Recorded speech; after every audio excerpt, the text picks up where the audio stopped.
until they have the funding. So that's the challenge we have. Now, what we've talked about is maybe a first right of refusal, or there's different things I think we learned from what we've gone through in the last year with the 2 new school sites that we can learn from.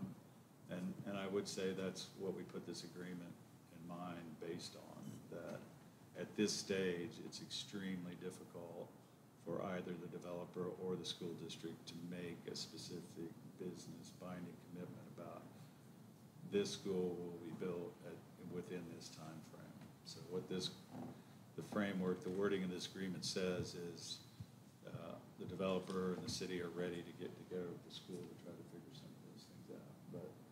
But we can't take any more of a step than what we're doing in the agreement at this point, at this particular point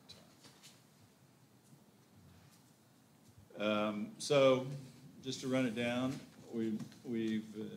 this is our current count with the Lund Farms of where we're at on ETJ muds in the city. We've got 4 different ETJ muds that operate that are approved under this same kind of development agreement, as council knows. As the mayor said earlier, that Elm Creek does not have the same type of development agreement. That's why, well, I'll just say that. There's 4 ETJ muds with Lund Farms, and then we have the 1 in-city mud with Briarwood, the project being built around Niding Elementary School. Thank you.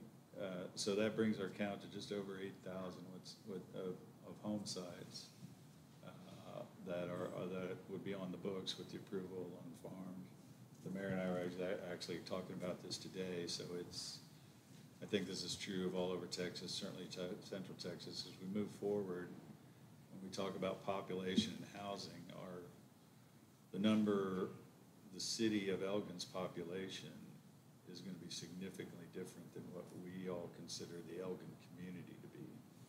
And so that's what this is. You're talking about 8,000 homes, you're a minimum 25,000, 30,000 people that technically won't be citizens of the city of Elgin, but they'll all be on our borders, they'll all go to our schools, they'll all be part of the community, which is why we recommend these agreements because they're going to happen anyway, and we might as well get what we can. Councilman Gibson and I actually were talking a little bit about today about this very point, so I made this slide so that we could address this issue of again, it seems counterintuitive that we talk about controlling growth, yet we approve developments like this with 2,000 homes. But as we've talked about before, I know council knows this, say it for the good of the order, but under Texas law currently, the city of Elgin literally exercises as much control as theoretically possible in the state of Texas. And if by control you mean stopping or slowing down growth, that's illegal. You literally cannot do that under the law in Texas.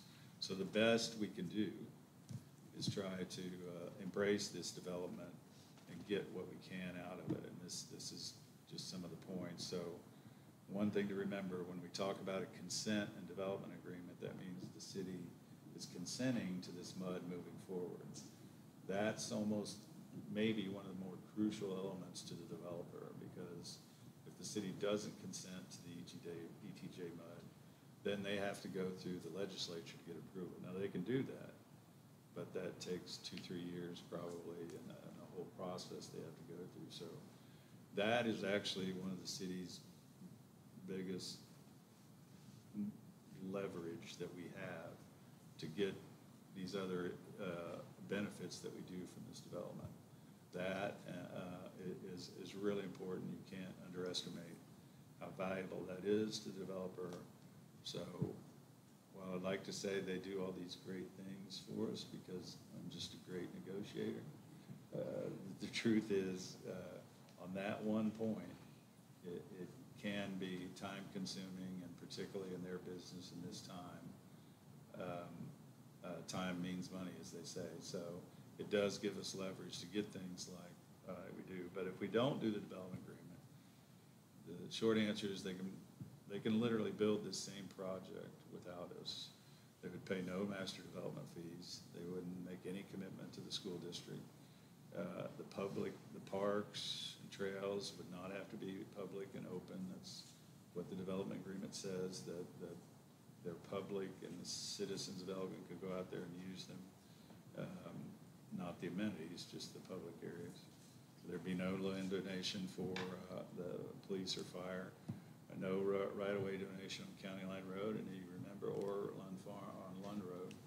You remember we just went through an episode where we had to acquire right-of-way on County Line Road, and that cost us almost $150,000. So I think easily in this agreement, the donation of the right-of-way alone is worth $200,000. The streets, drainage, sidewalks, commitment to build at least to our standards. They wouldn't have to do that if they weren't for this agreement. There'd not necessarily be any commitment to help us fund a new sewer plant. A development this size could build their own small plant out there to serve it. Certainly, we wouldn't have any connection to the commercial property or the sales tax revenue if we didn't have this development agreement. And then also, certainly the developer will tell you this, that without the MUD and financing mechanism, they can't afford to do all the amenities that they could otherwise do. Certainly, I think Harvest Ridge is a great example of that now, because one of the biggest reasons they have high quality amenities out there is because of the funding mechanism that's provided through the MUD.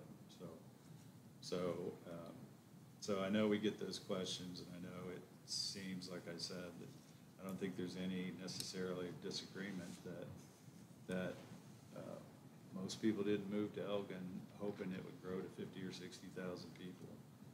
People live in Elgin because they like the small town, but we feel very confident that this is the best deal that we can make for the city, and I think we're getting to the point where if you see Harvest Ridge, you know Trinity Ranch, you see these projects clearly.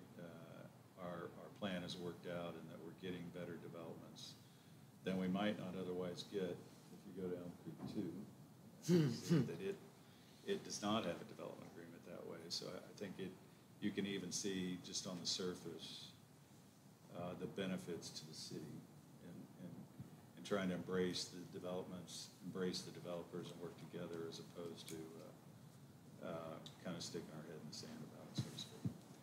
So with that, that's basically the presentation. Boda,